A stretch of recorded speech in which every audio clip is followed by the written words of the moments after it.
In this clip, we're going to be looking at the question kei-hea, which means where is.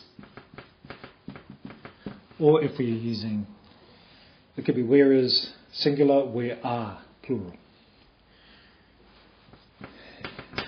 Kei-hea-where-is.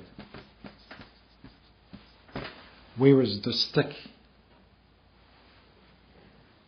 Kei runga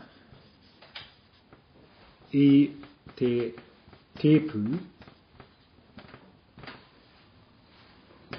te rākau. The stick is on the table. So the question kei-hea asks where something is.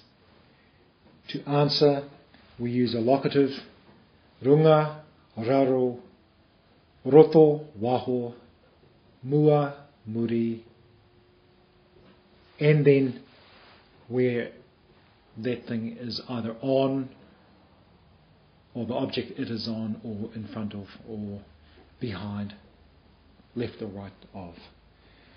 In this case, kei runga I te tepu. The stick is on the table. The stick is on the table. Kia ora.